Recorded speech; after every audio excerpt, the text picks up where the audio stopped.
It's push week. What's up, YouTube? How we doing? It's your boy XTV bringing you again the #1 resource and survival hunter PVE on YouTube. How we doing? Even though I'm showing you my rest elemental shaman.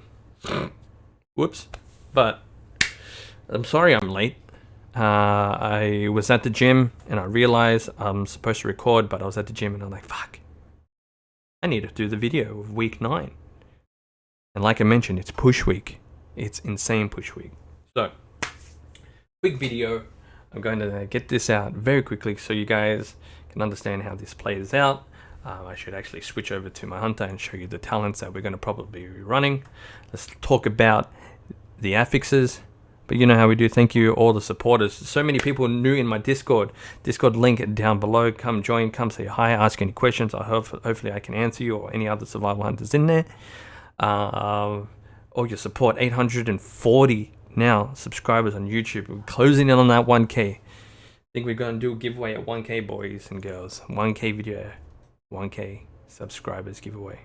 But let's get to the good stuff. So this week is push week, like I mentioned, because it's not tyrannical. But they did nerf tyrannical, which I'll talk about next week when I do week 10.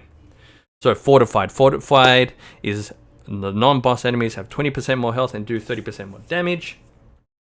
Not too bad, very easy. You can do a lot of big pulls this week and just cleave them all down. There are some dungeons which are pretty bad. Sanguine Depths. Necrotic Wake can be bad if you don't have like big DPS, but it's actually generally very easy most of the dungeons. But those are one of the big ones. The next one is Inspiring. So Inspiring is only some non-boss enemies have an inspiring presence that strengthens their allies. What this means is, say you have a pack of 4 mobs, there'll be one mob in there that is glowing yellow. If that mob is glowing yellow, that glowing yellow mob, it can be CC'd, but everything around it cannot be CC'd. So, that means you don't really want to do very, very, very big pulls with a lot of yellow mobs in there, because you're not going to be able to stun, you're not going to be able to feed, you're not going to be able to interrupt any of the other, any of the ads around them. So, you're going to have to plan the pulls. But survival will have tools to be able to help out. I'll explain later. Next one, Storming. While in combat, enemies periodically summon damaging whirlwinds. People think this is really bad, but it's not really that bad, because it generally does go within melee, and it just goes in a circle, right? And it's quite large. But as a survival, all our spells are really ranged. You got Serpent Sting, you got Wildfire Bombs, you got Aspect of the Eagle to make your Raptor Strike, Mongoose Bite, and all that damage from far away. And also you have Kill Command, so you don't really need to be in melee. Don't need to be in melee most of the time and still do damage. And of course, Prideful. Prideful is the big one. Every 20%, a Prideful spawns, kill it, gain extra damage, gain extra H, gain mana regen, and all that kind of stuff. So, let's talk about how we play this week, baby. So let's start off with talents. Talents, stock standard, Alpha Predator, Kill Command 2 charges, Guerrilla Tactics, Wildfire Bomb has 2 charges and the initial explosion does 100%. You have Bloodseeker, which Kill Command causes a target to bleed over 8 seconds, and you and your pet gain 10% attack for every bleeding enemy within you. So if you have a warrior that uses revenge, you don't have to like spread your Kill Command dots around. You generally can just keep it on one target, but it's pretty good when you can like tap target and get a few bleeds out. You could also, if you wanted to, you could also run Steel Trap. You could Steel Trap, you hold a Steel Trap to the target, it shuts them there for 20 seconds, but they also do a bleeding damage at the same time. So, You can still trap the inspiring mob in a pack. They are still taking damage while they're still trapped. You can pull the other mobs to you. If you're in a pre-made group, what you can do, and you don't really have that much CC. If you have a Boomkin, you can entangle roots. But if you're in a pug, and you can see that there are 2 inspiring mobs, you can steel trap one, frost trap the other. Sorry, frost trap, freezing trap. Steel trap one, frost trap the other.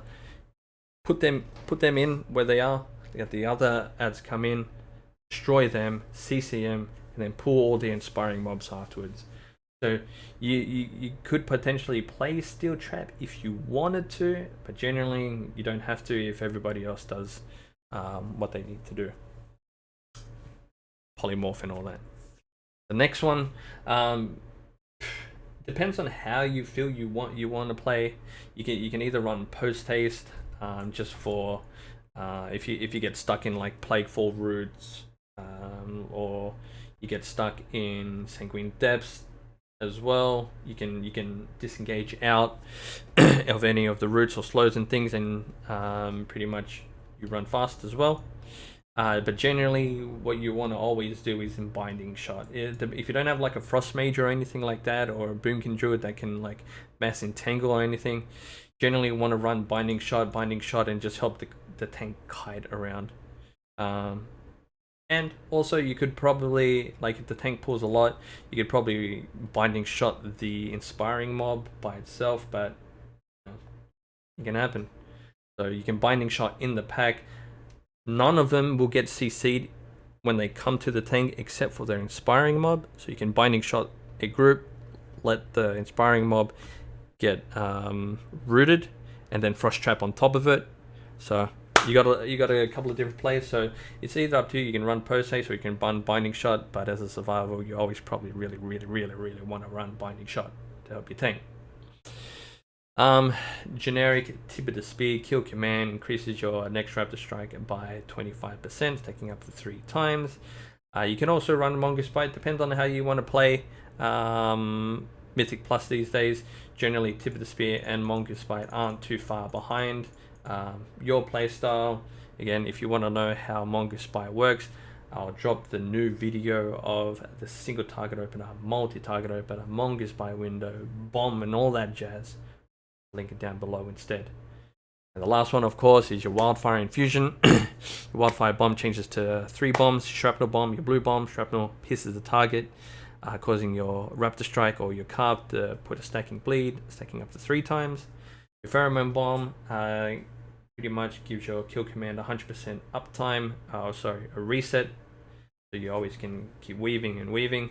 And last but not least, your Volatile Bomb, which is Green Bomb, which reacts to your Serpent Sting, does the AoE damage, and also refreshes your Serpent Sting dot on all of them. And again, I'll drop the new guide below on how to do all the different openers on the different bombs, your red bomb, your green bomb, your Monka's Fury, your single target rotation, and all that jazz. But I hope you enjoyed. I really hope you enjoyed. I got a lot of comments in previous videos about a lot of people pushing high keys, getting Keystone Master as survival, and saying thanks. And thank you guys for watching. I'm only here to help you guys push, and you guys can teach me at the same time. So, good push week. Hope you guys get even higher. I'm going to push. Hopefully I can get into some groups and push the hell out of it this week. And bring you a lot more stuff. So there we go. There it is. Week 9, baby. Hope you enjoy. XTV out. Apologies for it being late. See you on the flip side. Peace.